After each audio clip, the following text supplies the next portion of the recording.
आता जी रिसेंटली तुम्ही कानपूरच्या टेस्टबद्दल बोलताय, जी केस झालेली आहे त्याच्याबद्दल बोलताय, डॉक्टरनी ब्लड टेस्ट केलेली नाही.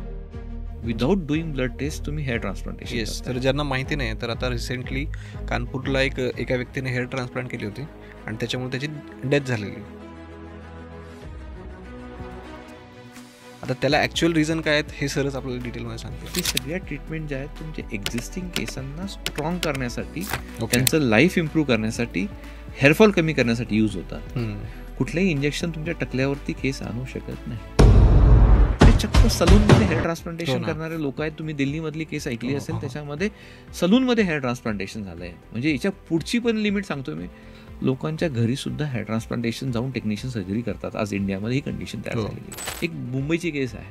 मुंबईच्या केसमध्ये हेच असंच झालं होतं. त्या पेशंटला श्वास घ्यायला त्रास व्हायला लागला. त्या पेशंटच्या श्वासनलिकेमध्ये नळीच टाकता आली नाही, कारण की एवढी सूज झाली की त्याला ऑक्सिजन टाकण्यासाठी जी नळी पाहिजेत, त्याला आपण एंडोट्रॅकियल ट्यूब म्हणतो, ती इन्सर्टच नाही करता आली. बरोबर. जर ती अगोदरच टाकून ठेवली असती, आधीच प्रिकॉशन घेतले असता, तर तोही पेशंट वाचला असता आणि मला असं वाटतं तो कानपूरचाही पेशंट वाचला असता. बरेच मार्केटमध्ये वेगवेगळे ऑइल्स आलेले. ओके, म्हणजे वेगवेगळ्या प्रजातींचे आपण म्हणू शकतो. प्रजातीने ते काहीतरी आदिवासी काहीतरी तुम्ही तसं म्हणायचं. पण टकल्यांवरती केस उगवण्याची कॅपॅसिटी कोणत्याच ऑइलमध्ये तरी नाही आहे. आपल्या सगळ्यांना योगेश पाटीलचा नमस्कार. आपल्या सगळ्यांचं स्वागत आहे 10 पट मोठी स्वप्न पाहणाऱ्या नव्या महाराष्ट्राच्या सगळ्यात इन्स्पिरेशनल पॉडकास्टमध्ये, ज्याचं नाव आहे श्रीमंत स्टुडिओ प्रस्तुत श्रीमंत व्हा विथ योगेश पाटील. तर मित्रांनो, आजचा जो एपिसोड आहे तो थोडासा स्पेशल एपिसोड आहे, कारण आजपर्यंत आपण जे काही टॉपिक्स कवर केलेले आहेत त्यापेक्षा स्पेशल टॉपिक हा आहे. आणि तो टॉपिक म्हणजे काय की हेअर ट्रान्सप्लांट करणे हे खरंच फायदेशीर आहे की धोकादायक आहे. तर या विषयावरती आपण डिटेलमध्ये चर्चा करणार आहोत. तर त्यासाठी आपण एका स्पेशल गेस्टला इन्व्हाइट केलेलं आहे. ते म्हणजे जे हेअर ट्रान्सप्लांटसाठी जे पॉप्युलर क्लिनिक आहे, ला डेन्सिटी क्लिनिक, त्याचे ते फाउंडर आहेत डॉक्टर गजानन जाधव सर. तर हे सर हेअर रिस्टोरेशन आणि हेअर ट्रान्सप्लांटचे खूप स्पेशलिस्ट आहेत. त्यांनी आजपर्यंत 7,000पेक्षा जास्त सक्सेसफुल सर्जरीज केलेल्या आहेत.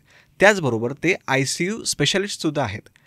हे मी तुम्हाला का सांगितलं, कारण आजचा जो टॉपिक आहे तो हा टॉपिक आहे की खरंच हेअर ट्रान्सप्लांट केल्यामुळे जर एखाद्याचा जीव जाऊ शकतो का. तर मी तुमचा टाईम वेस्ट करत नाही, आता आपण डायरेक्टली स्टार्ट करूयात आणि जे काही डिटेल्स आहेत ते सरांकडूनच जाणून घेऊयात. तर सर, तुमचं श्रीमंत व्हा या महाराष्ट्रातील सगळ्यात इन्स्पिरेशनल मराठी पॉडकास्टमध्ये स्वागत आहे. धन्यवाद, थँक्यू. येस, तर सगळ्यात आधी आपण थोडंसं बेसिकपासून स्टार्ट करूयात की सर, केस आजकाल जे गळण्याचं प्रमाण आहे ते खूप जास्त वाढतं आहे आणि ते कमी वयापासूनच व्हायला लागले. तर त्याचे बेसिकली काय रिझन्स असतात? नाही, आता मेल्स आणि फिमेल म्हणजे माणसामध्ये आणि स्त्रियांमध्ये, म्हणजे पुरुषांमध्ये आणि स्त्रियांमध्ये केस गळती वेगवेगळ्या एजमध्ये होत असते. आपण बघितलं की पुरुषांमध्ये वयात आल्यानंतर युजली केस गळती व्हायला लागते आणि स्त्रियांमध्ये युजली एक 30-35 क्रॉस झाल्यानंतर केस गळती व्हायला लागते. सो मेल्समध्ये जो प्रॉब्लेम आहे, जो पुरुषांमध्ये आहे, तो जिनेटिक जास्त आहे. ओके, म्हणजे फॅमिलीमध्ये कोणाला तरी टकलेपणा आहे, आईच्या साईडला किंवा वडिलांच्या साईडला, म्हणजे मामा, काका, चुलते, वडील, आजोबा, अशापैकी कोणाला तरी टकलेपणा होता. त्या टकलेपणाचे जीन्स आपल्या फॅमिलीमध्ये कॅरी झालेत आणि त्याच्यानंतर तो टकलेपणाचा जीन्स एक्सप्रेस झाला. आता एक्सप्रेशन ऑफ जीन जे असतं ते साधारणतः एका वयानंतर होतं. म्हणजे की आपण ज्यावेळेस प्युबर्टी म्हणतो, म्हणजे वयात आल्यानंतर ते व्हायला लागतं. ओके. आता आजकाल जो प्युबर्टीचा एज आहे ते 12 ते 13 वर्ष आहे. म्हणजे आपण ज्याला म्हणतो की लवकर झालं, थोडं कमी झालं, जे की मिशा फिटणे असं म्हणतो, किंवा बगलीमध्ये केस येणे, किंवा सेकंडरी सेक्शुअल कॅरेक्टर ज्याला आपण म्हणतो की आवाज चेंज होणे, तर हे सगळे 12-13व्या वर्षात आजकाल यायला लागले. त्यामुळे प्युबर्टी जी आहे ती लवकर यायला लागली. That is one thing. Second thing म्हणजे की हे जे काही जिनेटिक्स आहे ते जिनेटिक्स काम कशा थ्रू करतं, तर एक हॉर्मोन आहे, त्याचं नाव आहे डायड्रॉक्सी टेस्टोस्टेरॉन हॉर्मोन. म्हणजे जो टेस्टोस्टेरॉन हा मेल हॉर्मोन आहे, इस्ट्रोजन प्रोजेस्टेरॉन फिमेलमधले हॉर्मोन असतात बेसिकली. तर हा जो DST नावाचा हॉर्मोन आहे तो आपल्या केसांच्या मुळांवरती जाऊन आघात करतो आणि हळूहळू केसांची साईज, म्हणजे थिकनेस जी आहे ती कमी करायला लागतो. म्हणजे त्यांचं जे रूट्स असतं, रूटची साईज हळूहळू कमी होते. एक दिवस केस एवढा पातळ होतो, गळून जातो, ते रूट्स नसल्यामुळे परत येऊ शकत नाही. मग त्यातलं स्टेम सेल्स डॅमेज होतात, ते परत रिजनरेटिव्ह कॅपॅसिटी त्या स्टेजची बंद होऊन जाते. म्हणजे की हेअर जे आपले सगळ्यांचेच गळतात. तुम्ही बघितलं असलं, केस असं कुणीच नाही की ज्याचे केस गळत नाही. बरोबर. पण सगळेच टकले होत नाहीत. काहीच लोक का टकले होतात, तर त्या लोकांमध्ये हे जिनेटिक्स प्लस हॉर्मोनल इफेक्ट जास्त असतो. तर असे पेशंटचे ज्यावेळेस केस गळतात ते परत येत नाही, त्यावेळेस त्यांना टकलेपणा होतो. आता लवकर का येत आहेत आजकाल? युजली पहिल्या काळामध्ये 30-35 नंतर टकलेपणा यायचा. आज हा 20व्या वर्षानंतर स्टार्ट झाला आहे. बरोबर. एक तर मी सांगितलं की प्युबर्टीचं एज जे आहे ते कमी झालेलं आहे. म्हणजे आपला जो हॉर्मोनल इफेक्ट आहे तो लवकर यायला स्टार्ट झाला आहे केसांच्या वरती. That is one factor. Second thing, lifestyle हा एक ॲडिशनल खूप मोठा फॅक्टर आहे. लाईफस्टाईलमध्ये म्हणता येईल आपल्याला स्क्रीन टाईम असू देत, बाकीच्या रॉंग हॅबिट्स म्हणजे बाहेरचं खाणं पिणं असू देत, जंक फूड असू देत किंवा झोपण्याची वेळ असू देत, ह्या सगळ्या गोष्टींवरती इफेक्ट झालेला आहे. आणि एक सगळ्यात महत्त्वाचं आहे की आपलं वॉटर क्वालिटी, एअर क्वालिटी आणि डाएट क्वालिटी. बरोबर. की आपण आज जे खातो आहोत त्याचा न्यूट्रिशनल इंडेक्स किती चांगला आहे, की आपण प्रोटीन प्रॉपर घेतो आहे का, फळं जात आहेत का, कच्च्या पालेभाज्या म्हणजे व्हिटॅमिन्स मिनरल्सचा प्रॉपर कॉम्बिनेशन आहे का आपण सगळं फ्राईडच खातो आहे, सगळे प्रोसेस फूडच खातो आहे, त्याच्यावरती पण फार महत्त्वाचा इम्पॅक्ट आपल्या केसांवरती पडत आहे. त्यामुळे लवकर अर्ली ग्रेईंग म्हणा, म्हणजे पांढरेपणा असू देत किंवा लवकर हेअरफॉल असू दे, हे दोन्ही पण थोडे लवकर स्टार्ट झालेले आहेत. ओके. पण मग पाण्याचा जो इम्पॅक्ट आहे तो थोडासा मेजर आहे का, म्हणजे बाकीच्या गोष्टींपेक्षा किंवा असं काही का? हे जे बाकीचे फॅक्टर्स आहेत दे आर ॲडिशनल फॅक्टर. म्हणजे की मेन फॅक्टर जो आहे तुमचा जेनेटिक आणि हॉर्मोनल आहे. आणि जर हे ॲडिशनल फॅक्टर आले तर ते फास्ट लवकर व्हायला लागतं. म्हणजे की केस गळती लवकर स्टार्ट होते किंवा जास्त प्रमाणात होत आहे.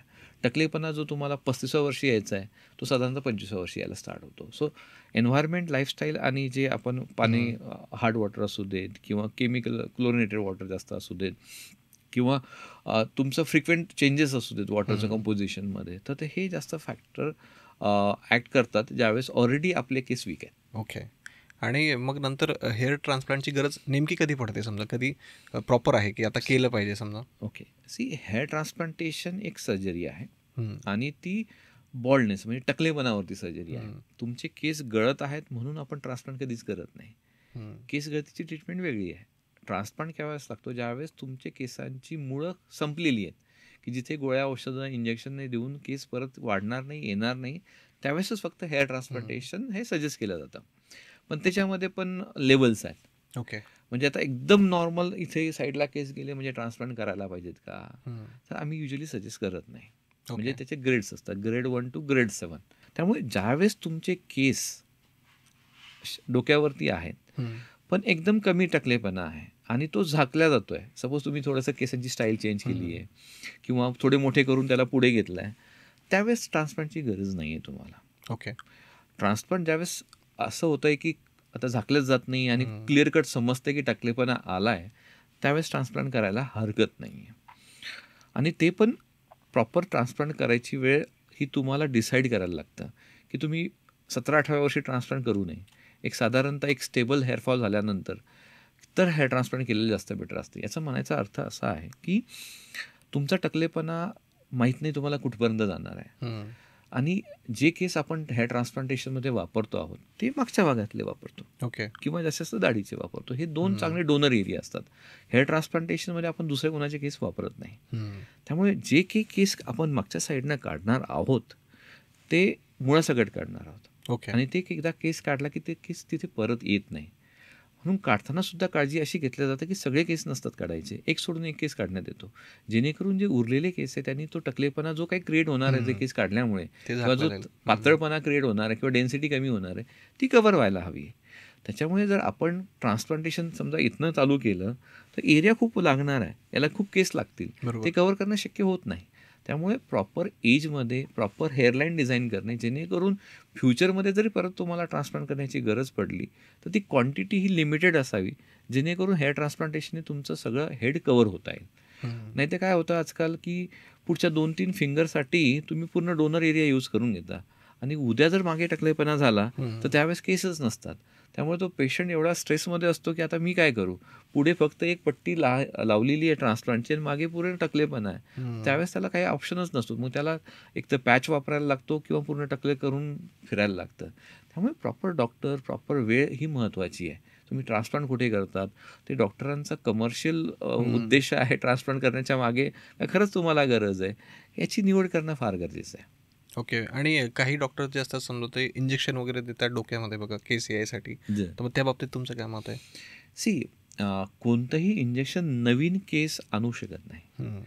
हे जे काही इंजेक्शन्स तुम्ही म्हटलेत, मेझोथेरपी असो किंवा PRP ट्रीटमेंट असू देत, हे सगळ्या ट्रीटमेंट ज्या आहेत तुमच्या एक्झिस्टिंग केसांना स्ट्रॉंग करण्यासाठी, त्यांचं लाईफ इम्प्रूव्ह करण्यासाठी, हेअरफॉल कमी करण्यासाठी यूज होतात. कुठलंही इंजेक्शन तुमच्या टकल्यावरती केस आणू शकत नाही. ओके. म्हणजे बऱ्याच वेळेस डॉक्टरांकडून पण सल्ला दिला जातो की आधी हे करून बघा, याने तुम्हाला फायदा होईल, नाहीच झालं तर मग हेअर ट्रान्सप्लांटकडे जा समजा. नाही, जर कोणी मनुष्य माझ्याकडे आला, तो पूर्ण टकला आहे, मी त्याला कधीच कुठलंही इंजेक्शन सजेस्ट करणार नाही, कारण की त्याने काहीच फायदा होणार नाही त्याला. महत्त्वाचं काय आहे की कोणत्या ट्रीटमेंटने कशाला फायदा मिळणार हे महत्त्वाचं आहे. आता माझ्याकडे कोणी आला, पेशंट आला, मी त्याला म्हणतोय की अरे तुला केसच नाही, टकला आहे पूर्ण, आणि तू आता मेडिसिन खा, तुला मी इंजेक्शन देतो, मग त्याचा खर्च होतोय ना. बरोबर. मला माहिती आहे की या ट्रीटमेंटने त्याला काही फरक पडणार नाही किंवा त्याला केस येणार नाहीत किंवा तो सॅटिस्फायच होणार नाही. मग तो कदाचित बिझनेस दृष्टिकोनही असू शकतो किंवा नॉलेजची कमी असू शकते. दोनच गोष्टी असू शकतात त्याच्यामध्ये, की मग सुरुवातीला त्याला ट्रीटमेंट करायचं, मग त्याच्याकडनं पैसे घ्यायचे, 9 महिन्यासाठी ट्रीटमेंट करायचं, अरे आता होत नाहीये, चल आता मग ट्रान्सप्लांट करू, मग परत ट्रान्सप्लांटचे पैसे घ्यायचे. हा एक असू शकतो दृष्टिकोन. किंवा दुसरा असू शकतो की कदाचित नॉलेज नसावं, त्याला माहिती आहे की काही काही ट्रीटमेंट असतात, PRP नावाची ट्रीटमेंट असतं, मेडिसिन्स असतात, चला आपण ट्राय करून बघू, आले तर ठीक, नाही आले तर मग आहे ट्रान्सप्लांट. बरोबर. सो त्या दोन्ही गोष्टी काहीतरी असू शकतं. पण जो डॉक्टर क्वालिफाईड आहे, ज्याला नॉलेज आहे, एक्सपिरियन्स आहे, तो तुम्हाला कधीही म्हणणार नाही टकल्यावरती तुम्ही इंजेक्शन घ्या किंवा त्याच्यावरती तुम्ही ट्राय करून मेडिसिनचं ट्राय करा, कधीच म्हणणार नाही, कारण की त्याला माहीत आहे की हे पैसे आणि टाईम वेस्ट करण्यात काही पॉईंट नाही. ओके. आणि जर समजा आता मला समजलं की आता मला हेअर ट्रान्सप्लांट करायचं आहे, मग त्याची ॲक्च्युअल प्रोसेस कशी असते? म्हणजे अनेक लोकांचे गैरसमज आहेत, तर ते ॲक्च्युअल प्रोसेस कशी असते? ट्रान्सप्लांट करण्यासाठी सगळ्यात महत्त्वाचं आहे की सप्लाय वर्सेस डिमांड रेशो काय आहे, म्हणजे टकलेपणा किती आहे आणि तुमच्याकडे अवेलेबिलिटी किती आहे. बरेच पेशंट ज्यावेळेस पूर्ण इथपर्यंत टकलेपणा असतो आणि 2 बोटांचीच पट्टी उरलेली असते, त्यावेळेस माझ्याकडे सर्जरीसाठी येतात. त्यावेळेस सर्जरी काही शक्य होत नाही, ठीक आहे, कारण की हे पूर्ण कव्हर होऊ शकत नाही ना, कारण तेवढे नंबर ऑफ ग्राफ्ट आपल्याकडे नसतात, कारण की डोनर नाही आहे तेवढा, सप्लाय तेवढा नाही आहे आणि रिक्वायरमेंट खूप जास्त आहे. म्हणजे नवीन केस रिजनरेट होऊ शकत नाही, जे आहेत तेच आपल्याला यूज करावं लागतील. म्हणजे जे तुमच्याकडे आहेत त्याच्यामधनंच तुम्हाला ते कव्हर करायचं आहे. ओके. नवीन रिजनरेशन असं आतापर्यंत कुठेही होत नाही, त्यामुळे जे अवेलेबिलिटी आहे त्यांनाच आपल्याला यूज करायचं असतं.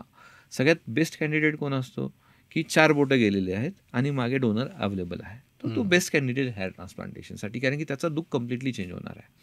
एक तर सुरुवातीलाच फक्त एक फिंगर गेला आहे, तो गुड कॅन्डिडेट नाही, कारण की आम्ही अवॉइड करतो, अननेसेसरी यूज ऑफ हेअर होतो, तर वेस्ट होण्याची शक्यता जास्त असते त्याच्यामध्ये गरज नसताना. म्हणजे थोड्याशा गोष्टीसाठी हेअर ट्रान्सप्लांट करणं हे पण धोकादायक आहे, कारण भविष्यात त्याचा निगेटिव्ह इम्पॅक्ट होऊ शकतो समजा. कारण की तुमच्याकडे ते केस जे तुम्ही पुढचे जे 2000 केस जरी तुम्ही समजा ड्राफ्ट लावलेत, त्या 2000मध्ये फ्युचरमध्ये मी 4 बोटं कव्हर करू शकतो. बरोबर. तुम्ही आज जे एवढ्यामध्ये, कारण की याची डेन्सिटी खूप असते, ती तुम्हाला मॅच करण्यासाठी खूप हाय डेन्सिटीमध्ये काम करायला लागतं. जर तुमच्या फॅमिलीमध्ये पूर्ण टकलेपणा इथपासून इथपर्यंत आहे, तर तुम्ही फार रिस्क झोनमध्ये आहात. एक तर तुम्हाला डोनर खूप लागणार आहे, जो तुमच्याकडे नाही आहे, आणि तुम्ही अर्ली स्टेजमध्ये ट्रान्सप्लांट करता म्हणजे तुम्ही तोही यूज करून टाकला आहे, त्यामुळे फ्युचरमध्ये तुमच्याकडे फार कमी असणार आहे. त्यामुळं इम्पॉर्टंट हे आहे की ट्रान्सप्लांट हा कोणत्या वयात केला पाहिजे, कोणत्या स्टेजेस ऑफ बॉल्डनेसमध्ये केला पाहिजे, हे फार महत्त्वाचं आहे. सो तो निर्णय घेताना फार काळजी घ्यायला लागते. बरोबर. आणि याची प्रोसेस आता थोडंसं डिटेलमध्ये बोलूयात. प्रोसेसमध्ये सगळ्यात महत्त्वाचं आहे की ब्लड टेस्ट. ओके. तुम्हाला दुसरा कुठला आजार तर नाही आहे, तुमचे केस कशामुळे गेलेत ते, कारण की जिनेटिक टेस्ट करण्यासाठी काही ऑप्शन नाही की हे तुमचे फक्त फॅमिलियल असल्यामुळेच गेले, हे सांगण्याची कुठलीही टेस्ट जगामध्ये अवेलेबल नाही. बरोबर. त्याच्यामुळे तुम्हाला बाकीचे काही प्रॉब्लेम्स आहेत का, vitamin D, vitamin B12, thyroid, sugar आणि अजून काही दुसरे काही बिमाऱ्या आहेत का नाही, ते पहिले चेक करणं गरजेचं आहे.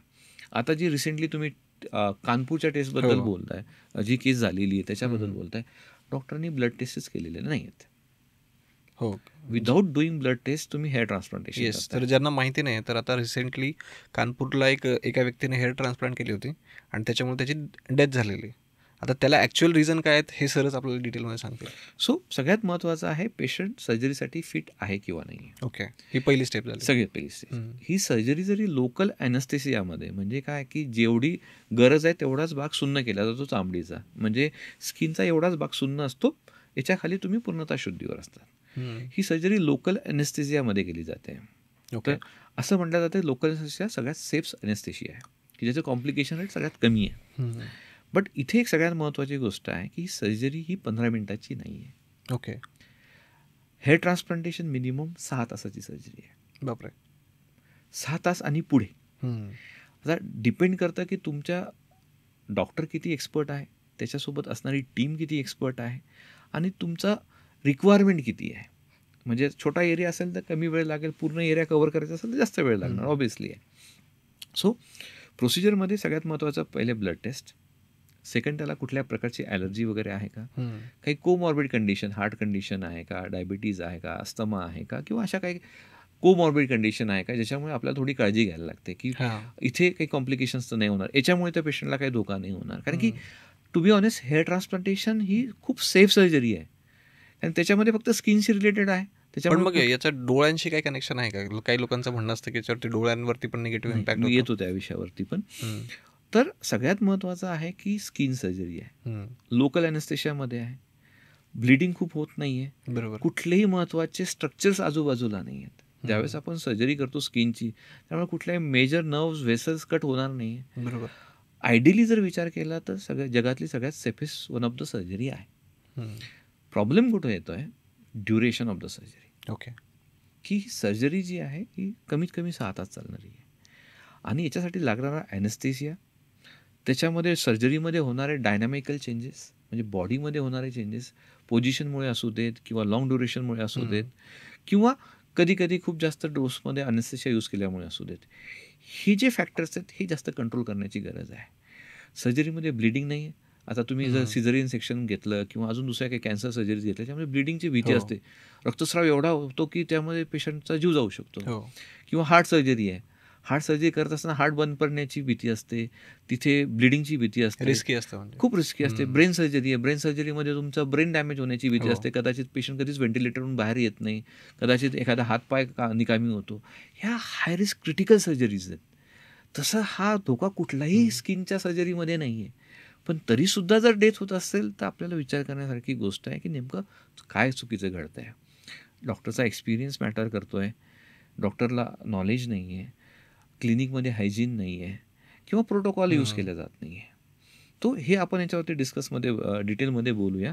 पण तुम्ही जो प्रश्न विचारला की सर्जरीचं प्रोसिजर कशी असते, तर आपण पहिले डिस्कस केलं की ब्लड इन्व्हेस्टिगेशन, बरोबर. सेकंड काही दुसरी कोमॉर्बिड कंडिशन, हार्ट कंडिशन, अजून दुसऱ्या काही कंडिशन्स आहेत का ते क्लिअर करणं गरजेचं आहे. थर्ड थिंग, पेशंटला टोटल इन्फॉर्मेशन देणं गरजेचं आहे की सर्जरी कशी असणार आहे, ड्युरेशन कसं असणार आहे, रिकव्हरी कशी असणार आहे, ते सगळं सांगणं गरजेचं आहे. ज्या दिवशी पेशंट सर्जरीला येतो त्या दिवशी तो ब्रेकफास्ट वगैरे करून येतो. ओके. त्यानंतर त्याला पेशंटला हेअरलाईन डिझाईन केलं जाते. हेअरलाईन म्हणजे कुठनं हे केस स्टार्ट होणार आहे, ठीक आहे. तर ती पण एक महत्त्वाचे भाग असतो की आपल्याला तुम्हाला खूप 15-16 वर्षातली हेअरलाईन आपण देत नाही. तुमचं एज जसं वाढत जातं तसं केस मागे जातात. मग तुम्हाला 25 ते 30 वर्ष दिसणारी हेअरलाईन असते, प्रॅक्टिकल हेअरलाईन असायला हवी. नंतर त्याच्यामध्ये पेशंटला नंतर आम्ही बाय डिफॉल्ट प्रत्येक पेशंटला आम्ही एन्जिओकॅप टाकतो, म्हणजे त्याच्यातनं आपण अँटीबायोटिक्स वगैरे देतो. गरज वाटली तर पेशंटला थकवा जाणवला तर सलाईन पण देतो, कारण की सर्जरी लॉंग ड्युरेशन आहे. कधी कधी पेशंटला खाण्याची इच्छा होत नाही, कधी कधी ॲसिडिटी होते, त्यामुळे तो खात पण नाही. तर मग कधी त्यावेळेस सलाईन लावण्यासाठी आपल्याकडे एक ॲक्सेस असतो. काही रिॲक्शन झाली पेशंटला एखाद्या ड्रगची, काही वाटलं तर त्यावेळेस इमर्जन्सीमध्ये ड्रग्स पण देण्यासाठी ती ॲक्सेस असणं आवश्यक असतो. तर बऱ्याच क्लिनिकमध्ये हा ॲक्सेसच घेतला जात नाही. तिथेच कुठेतरी चुकतं आहे की एक तर सगळ्यात महत्त्वाचा फॅक्टर जो असतो की आजकाल हेअर ट्रान्सप्लांटेशन जसं मी सांगितलं फार सेफ सर्जरी आहे, त्यामुळे टेक्निशियन करतात आहे बऱ्याच ठिकाणी, अनक्वालिफाईड डॉक्टर करतायत आहे, एक्सपिरियन्स नसणारे लोक करतायत आहे, कारण की रिस्क कमी आहे ना. जर तुम्ही म्हटलं की टेक्निशियनला सांगितलं तू आता हार्ट ट्रान्सप्लांट करून दाखव, हार्ट बायपास सर्जरी करून दाखव, करणार आहे का? शक्य नाही, नाही शक्य, तो नाही करू शकत. बरोबर, कारण की त्याला तेवढा एक्सपिरियन्स नाही, इन्फ्रास्ट्रक्चर नाही आहे. हेअर ट्रान्सप्लांटेशनला खूप भयंकर इन्फ्रास्ट्रक्चर लागत नाही आहे, खूप मोठी टीम लागत नाही आहे. त्यामुळे लोकांनी याचा फायदा घेतला, म्हणजे गैरफायदा घेतला आहे.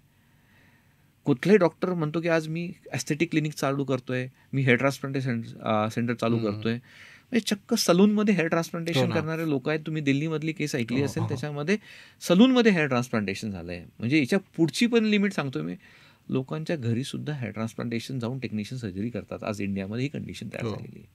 तर कुठे ना कुठे आपलं गव्हर्नमेंटचे रूल्स अँड रेग्युलेशन, लोकांचा अनअवेअरनेस असणारा, लोकांना डिटेलिंग माहीत नाही, आणि लोकांचं एक मेंटॅलिटी स्वस्तामध्ये करण्याची, हे सगळ्या गोष्टी, ह्या तिन्ही फॅक्टर्स आहेत. मी असं म्हणत नाही की फक्त लोकच कारणीभूत आहे, याच्यामध्ये सिस्टम पण कारणीभूत आहे, लोकांचं अनएज्युकेशन, म्हणजे लोक एज्युकेटेड नसल्यामुळे तो एक सगळ्यात महत्त्वाचा आहे. आणि आपल्या इंडियाचं स्वस्तामध्ये पाहिजेत ही जी मेंटॅलिटी आहे, भले मग किती रिस्क असो तर करण्याची जी तयारी आहे तिच्यात कुठेतरी ह्या सगळ्यांचा प्रॉब्लेम होतो आहे, म्हणून हे सगळ्या गोष्टी घडत आहेत. सो सर्जरीमध्ये बेसिकली 3 पार्ट असतात. एक तर इथनं केस काढणे, दुसरं होल बनवणे किंवा ते ग्राफ्ट जिथं गरज आहे तिथे लावणे. ठीक आहे. तर स्लिट मेकिंग, एक्स्ट्रॅक्शन आणि इम्प्लांटेशन असे 3 युजली पार्ट असतात. तर हे तिन्ही पार्ट अंडर डॉक्टर ऑब्झर्वेशन किंवा डॉक्टरनी करायचे असतात. त्याच्यामध्ये डॉक्टरने करायचे 2 पार्ट असतात युजली, एक्स्ट्रॅक्शन करणे आणि स्लिट मेकिंग करणे. इथे डॉक्टर फार महत्त्वाचा असतो. तर केस जिथे बनवलेत होल तिथे टाकण्याचं काम टेक्निशियन करू शकतात.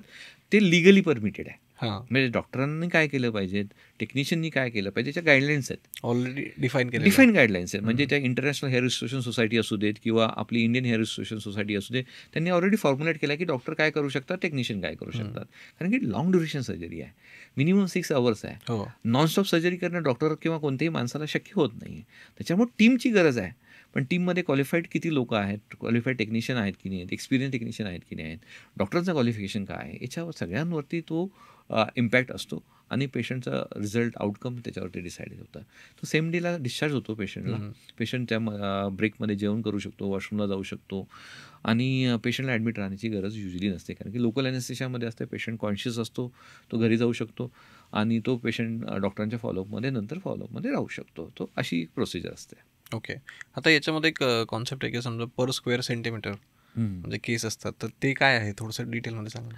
सी कसं असतं, ज्यावेळेस सुरुवातीला हेअर ट्रान्सप्लांटेशन इन्व्हेंट झालं त्यावेळेस लोकांचा विश्वास नव्हता की केस येतील का नाही येतील. म्हणजे एकदा म्हणजे एकदा टकलं झाल्यानंतर जन्मभर टकलंच असतो. बरोबर. तर हळूहळू जसं जसं टेक्निक्स इम्प्रूव्ह होत गेल्या, डॉक्टरांचा एक्सपिरियन्स वाढत गेला, त्याच्यानंतर आम्ही असं म्हणतो की केस तर 100% येतातच. ठीक आहे. फक्त एवढंच आहे, त्यांचं डायरेक्शन कशी असायला पाहिजे, ती नॅचरल दिसेल का नाही दिसेल, कोणाला ओळखू येईल की नाही ओळखू येईल, आणि डेन्सिटी म्हणजे घनता जी आहे ते दाट दिसतील का नाही दिसतील. जो तुम्ही प्रश्न विचारला की पर स्क्वेअर सेंटीमीटर किती आपल्याला केस असायला पाहिजेत. सो नॉर्मली इंडियन पॉप्युलेशनमध्ये 120 ते 160 केस असतात पर स्क्वेअर सेंटीमीटरमध्ये. पण ज्यावेळेस आम्ही हेअर ट्रान्सप्लांटेशनचा विचार करतो, आम्ही म्हणतो की 100च्या आसपास जरी केस आले तरी मोर दॅन इनफ असतात. त्याने ते बॉल्डनेस कव्हर होतं. तो एका स्क्वेअर सेंटीमीटरमध्ये युजली 50 ग्राफ्ट्स आपण मॅक्सिमम इम्प्लांट करू शकतो. तर एका ग्राफ्ट म्हणजे जो ग्राफ्ट म्हणजे झुपका असतो केसांचा, त्याच्यामध्ये 2 ते 3 केस असते, तर युजली 100 ते 125 हेअर येऊ शकतात. ओके. सो ते डिसाईड करतात की डेन्सिटी किती येणार आहे. So per square centimetre density आपण डिफाईन करत असतो. त्यामुळे प्रत्येक एरिया वाईज वेगवेगळी असते. फ्रंटला आपण युजली 100 to 120 ठेवतो, त्याच्या मागे मग परत कमी करतो.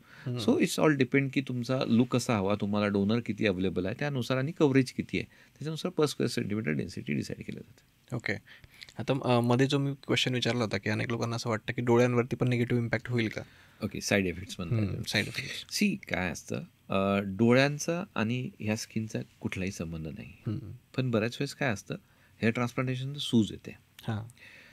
कसं असतं, ॲनेस्थेशिया दिला जातो. बरोबर. आणि तिथे ट्युमेसेंट नावाचा सलाईन इंजेक्ट केला जातो, जेणेकरून स्किन लिफ्ट होते थोडीशी आणि ब्लिडिंग वगैरे कमी होते सर्जरीमध्ये. कारण की मायक्रो सर्जरी आहे, ब्लिडिंग झालं तर दिसणार नाही, होल दिसणार नाही, तर केस टाकणार कुठे, तो हा सगळ्यात महत्त्वाचा विषय असतो. त्यामुळे ब्लिडिंग कंट्रोल करण्यासाठी ट्युमेसेंट इंजेक्ट करायला लागतो आणि ॲनेस्थेशिया द्यायला लागतो की जेणेकरून पेन होणार नाही सर्जरीमध्ये. सो जे काही सोल्युशन इथे इंजेक्ट केल्यानं येतं ते ग्रॅव्हिटीनुसार खाली येतं. आणि इथे म्हणजे ॲब्रोच्या वरती आणि डोळ्यांच्या बाजूला कधी कधी सूज येते, पण ती सूज फार लिमिटेड असते. म्हणजे आणि ती हळूहळू ॲब्सॉर्ब होते बॉडीमध्ये. तर एक 10 दिवसामध्ये ती सूज उतरते. ओके. जी नॉर्मल सूज असते ते. ठीक आहे. पण कधी कधी काय होतं की खूप जास्त प्रमाणात ट्युमेसेंट यूज करण्यात येतो, ज्यांना एक्सपिरियन्स नाही आहे किंवा ज्यांना लिमिटच माहीत नाही किती यूज करायचे, त्यामुळे खूप जास्त प्रमाणात सूज येते आणि कधी कधी डोळे पण बंद होतात, दिसायला पण लागत नाही. पण ते टेम्पररी असतं ते पण. म्हणजे सूज जी असते ती कमी झाल्यानंतर परत दिसायला लागतं. तर ॲज सच हेअर ट्रान्सप्लांट केल्यानंतर डोळ्यांचा प्रॉब्लेम होतो किंवा दिसायला कमी होतं असं काहीही होत नाही. कारण की त्याचा आणि त्यांचा काहीही कुठला संबंध नसतो. ते काय सूज असते ती टेम्पररी असते. आणि असं कुठलं केमिकल यूज केलंच जाते, मग त्याच्यामुळे तो डोळ्यामध्ये जातच नाही, त्यामुळे तो काही इश्यू नसतो. ओके. पण मग आता ही जी केस झाली समजा की ज्याच्यामध्ये एखाद्याची मृत्यू झाली समजा, तर हे थोडंसं डिटेलमध्ये सांगा ना की असं का होतं नेमकं. डिटेलमध्ये की हेअर ट्रान्सप्लांटमुळे खरंच मृत्यू होतो का? हा जो ट्रान्सप्लांटमुळे होऊ शकतच नाही मृत्यू. ॲक्च्युली हा जो काही मृत्यू होतो आहे किंवा काय होतं कॉम्प्लिकेशन जे होत आहेत ते अनरेग्युलेटेड यूज किंवा अनरॅशनल यूज ऑफ मेडिकेशन्स आहे. मेडिकेशन्समध्ये मी म्हणेल की एकतर ॲनेस्थेशियाचा यूज प्रॉपर झालेला नाही आहे किंवा ॲनेस्थेशिया यूज झाला आहे पण कोणाला तरी रिॲक्शन आला आहे, ठीक आहे, किंवा त्याचं टेस्टच करण्यात आलेलं नाही की याला रिॲक्शन येऊ शकते. तर सर्जरी करण्याच्या अगोदर सगळ्यात महत्त्वाचं असतं की आम्ही ॲनेस्थेशिया टेस्ट करतो की हा ॲनेस्थेशिया त्याला सूट होतो किंवा नाही होत. जर ते करण्यातच नाही आलं आणि डायरेक्ट इंजेक्ट करण्यात आला खूप हाय डोसमध्ये तर डेफिनेटली त्याला प्रॉब्लेम होऊ शकतो. तर सगळ्यात महत्त्वाचं कारण आहे की allergic or anaphylactic reaction to the local anaesthetist. म्हणजे जे भुलीचं इंजेक्शन देण्यात आलं आहे त्याला ॲलर्जी झालेली त्याच्यामुळे त्याच्या पूर्ण बॉडीमध्ये सगळा प्रॉब्लेम क्रिएट झालेला आहे. आता तुम्ही जर बघितले असतील फोटोग्राफ्स तर इथे काही प्रॉब्लेम नाही त्या पेशंटचा. प्रॉब्लेम कुठे आला आहे? चेहऱ्यावर सूज आलेली आहे, गळ्यावर सूज आलेली आहे, काळा निळं झालेलं आहे. हे सगळे एक तर नेक्रोटायझिंग फॅशायटिस असं म्हणतात त्याला, की एक तो एक प्रकार आहे किंवा ॲनाफॅलॅक्सिस आहे. ॲनाफॅलॅक्सिसमध्ये काय होतं? श्वास घ्यायला त्रास होतो, इथे जीभ जड पडते, जिभेवर सूज येते, गळ्यावरती सूज असते. इथे जी आपली श्वास नलिका आहे श्वास जायला जागाच उरत नाही. म्हणजे काय होतं? पूर्ण चोकअप व्हायला लागतं कारण की सूज आलेली आहे, जीभ सुजली, पूर्ण तोंडाभर सूज झाली आणि गळ्याच्या मागे श्वास जायला जागा नाही आहे. पण त्यावेळेस ज्यावेळेस अशा काही गोष्टी घडतात त्यावेळेस सगळ्यात महत्त्वाचा रोल असतो इंटेन्सिव्हिस्ट ICU स्पेशलिस्टचा. तर तुमचा एअरवे सेक्युर करायला पाहिजे. म्हणजे काय? श्वास नलिकेमध्ये अगोदरच नळी टाकून ठेवायची, त्या पेशंटला 2-4 दिवस व्हेंटिलेटरवर ठेवायचं, मेडिसिन स्टार्ट करायच्या, जे काही गरजेचं इंजेक्शन आहे ते स्टार्ट करायचे, ती सूज कमी करायची. एकदा सूज कमी झाली, पेशंट स्टेबल झाला, 4-5 दिवसांनी त्याला व्हेंटिलेटरवरून काढता येतं. ICU त्याच्यासाठीच असतात. पण काय होतं आहे बऱ्याच वेळेस हे अँटिसिपेशन त्या डॉक्टरांनाच नसतं की नेमकं काय होऊ शकतं. बरोबर आहे. त्यामुळे याच्यामध्ये जो रोल आहे क्रिटिकल केअर स्पेशालिस्ट ICUचा, नंतर तुमचे जे ट्रीटिंग फिजिशियन आहे, MD मेडिसिन आहे, आणि डॉक्टर ज्यांनी सर्जरी केली आहे त्यांना माहीत असायला पाहिजे की हे होऊ शकतं. एक मुंबईची केस आहे, मुंबईच्या केसमध्ये हेच असंच झालं होतं. त्या पेशंटला श्वास घ्यायला त्रास व्हायला लागला. त्या पेशंटच्या श्वासनलिकेमध्ये नळीच टाकता आली नाही कारण की एवढी सूज झाली की त्याला ऑक्सिजन टाकण्यासाठी जी नळी पाहिजेत त्याला आपण एंडोट्रॅकियल ट्यूब म्हणतो, ती इन्सर्टच नाही करता आली. बरोबर. जर ती अगोदरच टाकून ठेवली असती, आधीच प्रिकॉशन घेतले असता तर तोही पेशंट वाचला असता आणि मला असं वाटतं तो कानपूरचाही पेशंट वाचला असता. त्यामुळे डॉक्टरांचा एक्सपिरियन्स फार महत्त्वाचा आहे. डॉक्टरांचं अँटिसिपेशन म्हणजे पुढे काय होणार आहे ते एक्सपिरियन्सनुसार समजू शकते. आता मी 10 वर्ष ॲनेस्थेशिया आणि क्रिटिकल केअरची प्रॅक्टिस केलेली आहे, त्यामुळे I am a expert in that. त्यामुळे मला माहीत आहे की उद्या काय होणार आहे, 1 तासानंतर काय होणार आहे, उद्या काय होणार आहे, परवा काय होणार आहे, हे सगळं मी बघितलेलं आहे. त्यामुळे मी प्रिकॉशन्स अगोदरच घेतो की जेणेकरून त्या लेवलपर्यंत जायची गरजच पडली नाही पाहिजे. बरोबर. So precaution is much better than the treatment. So that is very very important. तर ह्या केसेसमध्ये पेशंटला ओव्हरडोस ऑफ ॲनेस्थेशिया 1, सेकंड ॲनाफॅलॅसिस म्हणजे ॲलर्जिक रिॲक्शन, आणि थर्ड थिंग की ज्या डॉक्टरांना कोणाला दाखवण्यात आलं त्यांनी अँटिसिपेट केलं नाही की हे कॉम्प्लिकेशन असं होऊ शकतं. ओके. एका डॉक्टरने बघून त्यांना घरी पाठवलं किंवा ते जा तुमच्याच डॉक्टरांकडे जा, तर हे एक्सपिरियन्स नाही येत असतं. क्वालिफाईड डॉक्टर विथ एक्सपिरियन्स फार महत्त्वाचा आहे या सगळ्या गोष्टींमध्ये. ते अनफॉर्च्युनेट आहे, जे त्याच्यासोबत झालं ते झालं. पण कुठे ना कुठे मला असं वाटतं की जर प्रॉपर ट्रीटमेंट झाली असती तर यांना कुठे ना कुठे वाचवण्यात आलं असतं आपल्याला. बरोबर आहे. आणि तुमच्या बाबतीत तो प्लस पॉईंट आहे की तुम्ही म्हणजे हेअर ट्रान्सप्लांटसाठी तर स्पेशालिस्ट आहातच, पण त्याचबरोबर तुम्ही ICU स्पेशालिस्ट पण आहात. त्यामुळे माझं अँटिसिपेशन असतं. आणि ते एक मी असं म्हणू शकत नाही की सगळ्या डर्मॅटॉलॉजिस्ट किंवा प्लास्टिक सर्जन किंवा हेअर ट्रान्सप्लांट सर्जननी ॲनेस्थेशिया आणि क्रिटिकल केअर प्रॅक्टिस करायला पाहिजेत. पण माझं असं म्हणणं असतं की जो कोणी डॉक्टर आहे, सर्जन आता कसं डर्मॅटॉलॉजिस्टला तेवढा सर्जरीचा हे नसतो, एक्सपोजर नसतं कारण की सुपरफिशियल सर्जन आहे. बरोबर. ते काही डीप सर्जरी, अपेंडिक्स, हर्निया किंवा हिस्टेक्टॉमी करत नाही, त्यांच्याशी काही संबंध नसतो. आणि ते ऑपरेशन थिएटर त्यांना माहीत नसतं ॲक्च्युअलमध्ये. They are OPD surgeons, they are not OT surgeons. बरोबर. सो त्यांचं सुद्धा कुठे ना कुठे ट्रेनिंग होणं गरजेचं आहे प्रॉपर OTमध्ये, जेणेकरून सेफ्टी प्रोटोकॉल्स, तुमचे हायजीन प्रोटोकॉल्स, स्टरलायझेशन प्रोटोकॉल्स हे सगळे त्यांना माहीत असायला पाहिजेत. आणि त्याच्याच की OTचं इन्फ्रास्ट्रक्चर कसं असतं की ही सर्जरी जरी सुपरफिशियल सर्जरी असली तरी कॉम्प्लिकेशन याच्यामध्ये होऊ शकतात. म्हणून प्रॉपर इन्फ्रास्ट्रक्चर गरजेचं आहे. म्हणजे 2 रूममध्ये सर्जरी जर होत असेल, तिथं प्रॉपर इन्फ्रास्ट्रक्चर नसेल, OPDमध्ये सर्जरी करत असणार तुम्ही, तर कुठे ना कुठे याच्यासाठी प्रोटोकॉल्स करण्यात यायला पाहिजे. त्याच्यासाठी आपण रिकमेंडेशन आपण गव्हर्नमेंटला मी स्वतः करणार आहे की एक्झॅक्टली कसं असलं पाहिजे. कारण मी स्वतः ICUमध्ये काम केलं आहे, OTमध्ये काम केलं आहे, आता मी OPD पण करतो आहे. तर त्यामुळे तिघांचं कॉम्बिनेशन माझ्याकडे आहे की मला माहीत आहे की काय चॅलेंजेस आहेत. त्यामुळे एक चांगलं प्रोटोकॉल बनवायला हरकत नाही. आणि त्याच्यासोबत एक क्रिटिकल केअरमध्ये इमर्जन्सी मेडिसिनमध्ये सुद्धा थोडंफार ट्रेनिंगची गरज आहे. ते MBBSमध्ये होतं, पण बऱ्याच वेळेस काय असतं प्रायव्हेट कॉलेजेसमध्ये किंवा प्रॉपर ट्रेनिंग नसल्यामुळे MBBSमध्ये किंवा बऱ्याच लोक प्रॉपर इंटरेस्टनी करत नाही. इंटर्नशिप जी असते किंवा जे क्रिटिकल केअरची त्यांची पोस्टिंग असते ती करत नाही. त्याच्यामुळे त्यांचा एक्सपोजर कमी असतो. तर त्यांनासुद्धा जे काही सर्जन्स आहे, कारण की ज्यावेळेस लोकल ॲनेस्थेशियामध्ये सर्जरी असते त्यावेळेस ॲनेस्थेटिस्ट नसतो. बाकीच्या सर्जरी ज्यावेळेस असतं त्यावेळेस फुल टाईम ॲनेस्थेटिस्ट असतो तुमच्याकडे. ज्यावेळेस मग जनरल ॲनेस्थेशिया असू देत किंवा तुम्हाला स्पायनल ॲनेस्थेशिया असू देत, त्याच्यावेळेस ॲनेस्थेटिस्ट असतो. त्यामुळे ती काळजी ॲनेस्थेटिस्ट घेतं. पेशंटच्या जीवाची काळजी जी असते ती ॲनेस्थेटिस्टकडे असते ज्यावेळेस मेजर सर्जरीज असतात. पण ज्यावेळेस लोकल ॲनेस्थेशिया सर्जरीज असतात त्यावेळेस ॲनेस्थेटिस्ट नसतो. त्याच्यामुळे त्याच्यासोबत काय होतं आहे हे फिजिशियनला ना किंवा डर्मॅटॉलॉजिस्टला समजू शकत नाही. कानपूरच्या केसमध्ये प्रॉब्लेम काय आहे दुसरा, की जो डॉक्टरनी सर्जरी केली ही इज नॉट क्वालिफाईड. फक्त BDS डॉक्टरांना सर्जरी करण्याचं परमिशन नाही आहे. डेंटिस्ट आहे, तुम्हाला बेसिक्सच माहीत नाही आहेत, तर ते तुम्ही सर्जरी करू नये असं आहे. पण आजकाल लोक काय म्हणता येईल त्याला की नीतिमत्ता थोडी कमी झालेली आहे.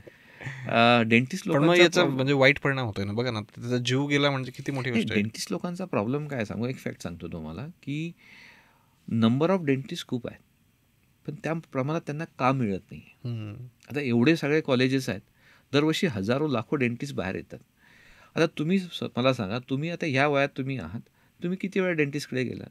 नाही जात आपण इंडियन्स लोक तरी नाही जात, कमी जातो एकदम. फार रूट कॅनल असलं किंवा दाताचं ते पण ह्या 25-30 वर्षात होत नाही ना. तर तुम्ही 40-45 वर्ष क्रॉस केल्यानंतर तुम्हाला युजली प्रॉब्लेम्स व्हायला लागतात दातांचे. त्यामुळे त्यांचा जो डॉक्टरांचा प्रॉब्लेम काय आहे की त्यांच्याकडे काम कमी आहे. काम कमी असल्यामुळे आणि नंबर सप्लाय जास्त आहे, डिमांड कमी झाली, सप्लाय खूप आहे, तर त्यांना अजून ॲडिशनल काहीतरी काम हवं म्हणून क्रॉसपॅथी चालू झालेली आहे. म्हणजे मी डेंटिस्ट आहे तर डेंटिस्टने अजून काय काय करता येऊ शकतं का, मग कोणी बोटॉक्स करतं, कोणी फिलर्स करतं, कोणी फेशियल ट्रीटमेंट करायला चालू केलं, कोणी हेअर ट्रान्सप्लांट करतं आहे. पण ही त्यांची पॅथी नाही आहे, ती क्रॉसपॅथी झाली आहे. तर गव्हर्नमेंटला सुद्धा काहीतरी करावं लागेल जेणेकरून आपल्याकडे जे डॉक्टर झाले, डेंटिस्ट सुद्धा डॉक्टरच आहेत ना, त्यांनी पण मेहनत घेतलेली आहे, असं नाहीत की ते डॉक्टर नाही आहेत, पण त्यांना त्याच्यात नॉलेज नाही आहे. तर मग त्यांचा यूज कसा करता येईल, त्यांना अजून काही एक्स्ट्रा कोर्सेस करून त्यांना कुठल्या दुसरीकडे ॲब्सॉर्ब करता येईल का, तर हे सगळं महत्त्वाचं आहे. किंवा मग त्यांच्या सीट कमी करा जेणेकरून बेरोजगार डॉक्टर तयार होणार नाही. आपण सुरुवातीला काय म्हणायचं, डॉक्टर झाला म्हणजे काहीतरी एक प्रेस्टिजियस काम असायचं, त्यांना पैशाचा प्रॉब्लेमच नाही आहे, तो कमाई करणारच आहे, सेटल झालेला आहे. पण आज तशी कंडिशन नाही आहे. बरोबर आहे. आता आपण परत समजा मुद्द्याकडे येऊयात की जे समजा हेअर ट्रान्सप्लांट आहे त्याला सरासरी खर्च किती येतो, कारण लोकांचे अनेक मिथ्स आहेत त्या बाबतीत. आता आपण थोडंसं डिटेलमध्ये जाऊया. आता हेअर ट्रान्सप्लांट कुठे कुठे होतं आणि हेअर ट्रान्सप्लांट कोण कोण करतं आणि हेअर ट्रान्सप्लांटचे टेक्निक्स काय, या सगळ्यावरती डिपेंड करतं कॉस्ट. सर आता तुम्हाला मी क्लिनिकच्या कॅटेगरीज सांगतो. सध्या इंडियामध्ये जे चालू आहेत किंवा टर्कीमध्ये पण हेच चालू आहे, ठीक आहे. तर क्लिनिकच्या कॅटेगरीज आहेत. एक क्लिनिक आहे, त्या क्लिनिकमध्ये ते क्लिनिक डॉक्टर रन करतो. तो डॉक्टर डर्मॅटॉलॉजिस्ट, प्लास्टिक सर्जन किंवा क्वालिफाईड डॉक्टर आहे. तोच सर्जरी करतो, तोच ट्रीट करतो, सर्जरीचा मॅक्सिमम पार्ट तोच करतो, ठीक आहे. हे क्लिनिक आहे. दुसरं क्लिनिक आहे, डॉक्टर आहे, क्वालिफाईड आहे, पण तो फक्त हेअरलाईन मार्क करतो, सर्जरी सगळे टेक्निशियन्स करतात. सेकंड कॅटेगरीचं क्लिनिक आहे. बरोबर. थर्ड कॅटेगरीचं क्लिनिक आहे, डॉक्टरची फक्त पाटी आहे, आतमध्ये सगळे टेक्निशियन काम करतात किंवा नॉन क्वालिफाईड ठीक आहे. चौथं क्लिनिक आहे, त्याच्यामध्ये डॉक्टर कुणीच नाही आहे, फक्त टेक्निशियन सगळं बघतात, तिथं कुठलाही क्वालिफाईड डॉक्टर नाही.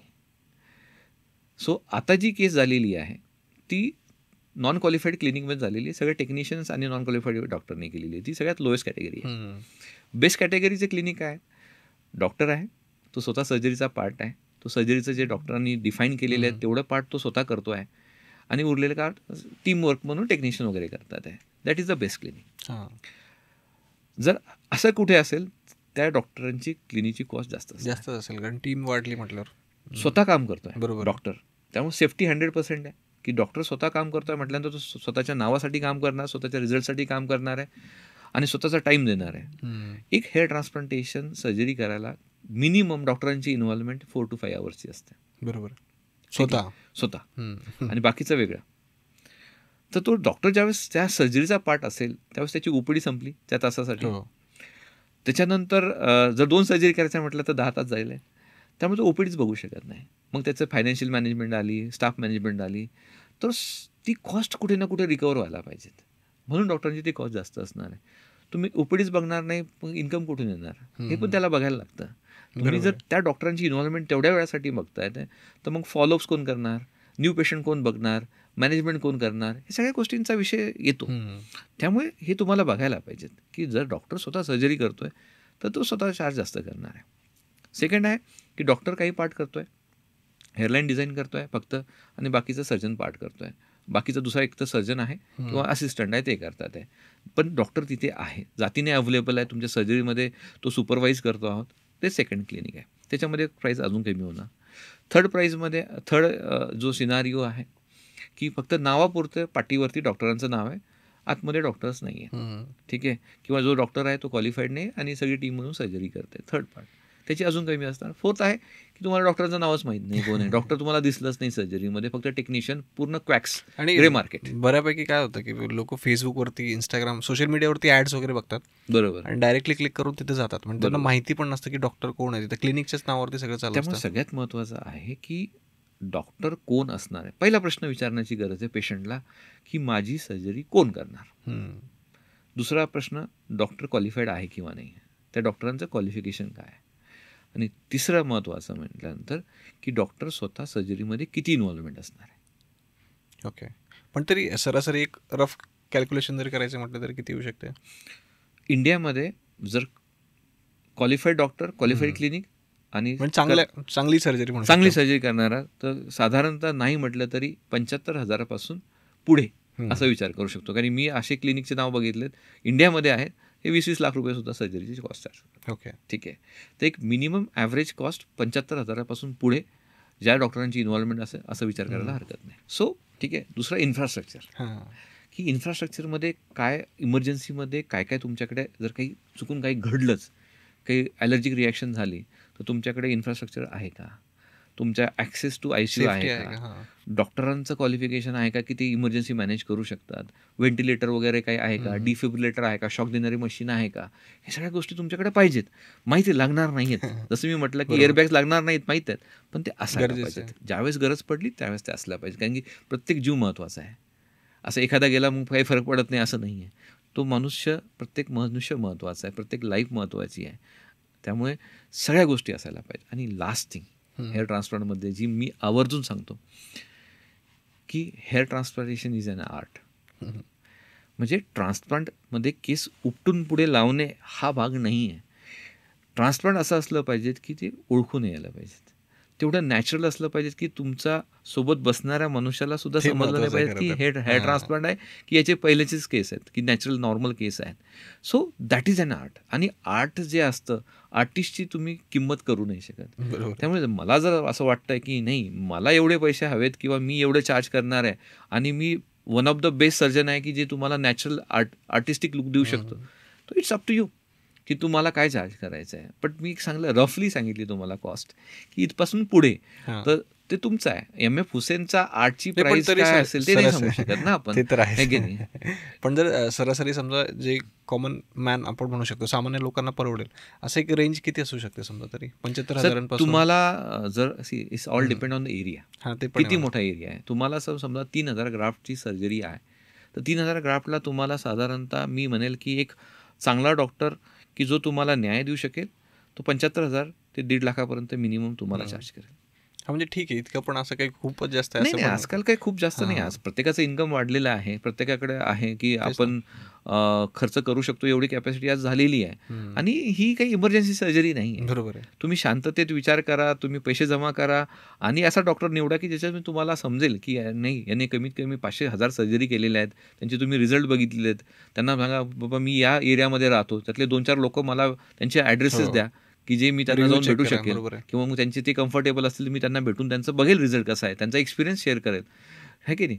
तर हे सगळ्या गोष्टी करणं गरजेचं आहे. हरकत नाही. म्हणजे जो डॉक्टर एवढा ओपन अप आहे की तो तुम्हाला 2 लोकांचे नंबर देऊ शकतो की तुमच्या एरियामध्ये, तर त्याच्यावरती विश्वास ठेवायला हरकत नाही. त्यांचा एक्सपिरियन्स तुम्ही बघा, त्यांना जाऊन स्वतः भेटा की कसं वाटलं तुम्हाला, तुमचा काही इश्यूज होत आहेत का, हरकत नाही. कारण की वेळ आहे तुमच्याकडे. बरोबर. तुम्ही शांततेत विचार करून, ॲनालिसिस करून, तुमचं इन्व्हेस्टिगेट करून, रिसर्च करून तुम्ही सर्जरी करू शकता. बरोबर. आता इथं तुम्ही जे बोलले समजा की नॅचरल दिसणं पण महत्वाचं आहे. बरोबर. आता आपण थोडंसं या टॉपिककडे येऊयात. म्हणजे हेअर ट्रान्सप्लांट कोणी करतं, पण ते नॅचरल दिसणं महत्वाचं आहे. याचं थोडंसं डिटेल समजून सांगा ना, कसं आहे. सगळ्यात महत्त्वाची हेअरलाईन असते. कुठनं केस चालू व्हायला पाहिजे. बरेच लोकांना असं वाटतं की मला इथनं कपाळावर केस यायला पाहिजे. जर तुम्ही कपाळावरती इथनं केस स्टार्ट केलं तर ते नॅचरल कधीच असू शकणार नाही. त्यामुळे ते डॉक्टरांचा एक्सपिरियन्स महत्त्वाचा आहे. मेल्स पॅटर्नमध्ये हेअरलाईन कशी डिझाईन करायची असते, फिमेल्समध्ये कशी डिझाईन करायची असते. केस जे असतात कधी पण बघा, पुढचे केस पातळ असतात. बरोबर. तर तुम्ही इथे जर जाड केस लावला तर ते नॅचरल दिसणार नाही. ठीक आहे. अँगल कसा असला पाहिजे. काही लोकांचे केसच्या ट्रान्सप्लांटमध्ये डायरेक्ट केस उभे असतात. समजून येतं की ट्रान्सप्लांट झालेलं आहे किंवा काहीतरी केलेलं आहे, आणि ते योग्य दिसत नाही. त्यामुळे नॅचरलिटी मेंटेन करण्यासाठी जे काय करता येईल, आता हे एवढं डिटेलमध्ये सांगणं शक्य होत नाही इथे, कारण की आपला पॉडकास्ट आहे. त्यामुळे जे काय करता येईल, झिगझॅग पॅटर्न असतो की एका लाईनमध्ये केस नसायला पाहिजेत, मागे पुढे असले पाहिजेत, मागच्या साईडला मेल पॅटर्नमध्ये लाईन गेली म्हणजे नॅचरल दिसले पाहिजे. ते नॅचरल दिसलं पाहिजे. ते अँगल, डेन्सिटी आणि पॅटर्न तुम्ही कसा बनवता हेअरलाईन, तर त्याच्यावरती सगळ्यात महत्त्वाचं आहे की अनरिअलिस्टिक एक्सपेक्टेशन पण नसायला पाहिजे. तो पण महत्त्वाचं की मी एका सर्जरीमध्ये मला पहिल्यासारखे केस यायला पाहिजेत, नाही शक्य होत. सलमान खान असू देत, अक्षय कुमार असू देत, रणबीर कपूर असू देत, किंवा कोणताही क्रिकेटर असू दे. क्रिकेटरमध्ये खूप सारे म्हणजे असू देत क्रिकेटर, त्यांना एकाच सेशनमध्ये फुल 100% रिझल्ट नाही आलेले आहेत. ते ग्रॅज्युअली बिल्ड केलेले आहेत त्यांनी. म्हणजे रणबीर कपूरचे 2 सर्जरी झालेल्या आहेत, हेअर ट्रान्सप्लांटेशन. ठीक आहे. सलमान खानच्या 4 सर्जरी झालेल्या आहेत. सो त्यांच्याकडे पैशांचा प्रॉब्लेम नाही आहे ना. बरोबर. ते तर जगातले बेस्ट डॉक्टर आणि बेस्ट टेक्निक किंवा सगळ्या गोष्टी करू शकतात, पण ते सुद्धा, त्यांना सुद्धा मल्टिपल सर्जरी लागतात. का लागतात? कारण की कुठेतरी सेफ्टी मार्जिन असते, काहीतरी टेक्निक असते, त्यानुसार ते हळूहळू बिल्डअप करायला लागतं डेन्सिटी. म्हणजे असं पण नाही की एकदा केलं आणि झालं, तसं पण नाही. तसं होत नाही, कारण की त्यांना लाईट्समध्ये काम करायचं असतं. डेन्सिटी जास्त हवी असते. खूप जास्त डेन्सिटी देण्याचा जर प्रयत्न केला तर स्किनमध्ये ब्लड सप्लाय कमी होतो आणि स्किन काळी पडण्याची शक्यता असते. त्याला आपण नेक्रोसिस असं म्हणतो. पण तो समजूतदारपणा पण लोकांना दाखवावं लागेल. ते महत्त्वाचं. काय असतं आपल्या इंडियामध्ये, काय असतं, मी आता खर्च केला ना तर मला सगळे फीचर्स पाहिजेत, 100% रिझल्ट पाहिजे, 100% लगेच. तसं नसतं. तुम्ही ते समजून घ्या की त्याचे पण हे सायन्स आहे. असं नाही आहे ना की तुम्ही डेड बॉडीवरती काम करता. You are working on the live person. बरोबर. त्यामुळे तुमचं लाईफ जास्त महत्त्वाची आहे. ते सगळ्यात जास्त महत्त्वाचं. ते सगळ्यात महत्त्वाचं आहे. बाकीचं काय, ते 2 सर्जरी केल्यानं काय फरक पडणार नाही आहे. पण सेफ्टी मार्जिन जर वाढत असेल तर काय हरकत नाही. सेफ्टी महत्त्वाची, लाईफ महत्त्वाची आहे. केस येत राहतील. बरोबर आहे. आता थोडंसं जे यंग जनरेशन आहे त्यांच्याबद्दल बोलूयात की आजकाल बियर्डची क्रेज पण वाढलेली आहे. येस. लोकांना बियर्ड हवी आहे. बऱ्याच लोकांचा, म्हणजे मुलांचा प्रॉब्लेम असतो की नसतं, समजा काही इश्यूज असतात, तर त्याला आपण कसं सॉल्व्ह करू शकतो. बियर्ड एक टेस्टोस्टेरॉन स्टिम्युलेशन लागतं, त्यावेळेस बियर्ड ग्रोथ व्हायला लागतं. जसं आपण म्हणतो की वयात आल्यानंतर आपल्याला मिशा यायला लागतात, दाढी यायला लागते. तर वयाच्या 25व्या वर्षापर्यंत आपण वाट बघतो की तुम्हाला आहे का नाही आहे, किंवा मग फॅमिलीमध्ये कोणालाच बियर्ड नाही आहे, तसा एक इश्यू असतो. जसं तुम्ही आता बघितलं असेल की जॅकी श्रॉफचा मुलगा टायगर श्रॉफ, त्याला बियर्ड वगैरे नव्हती. ठीक आहे. आता अचानक तुम्हाला बियर्ड दिसायला लागली. कशामुळे दिसायला लागली? त्याने बियर्ड ट्रान्सप्लांट केलं आहे. ओके. ठीक आहे. सो बियर्ड ट्रान्सप्लांटेशन एका सर्टन एज नंतर करायला हरकत नाही. तिथंही मागचेच केस यूज केले जातात. ठीक आहे.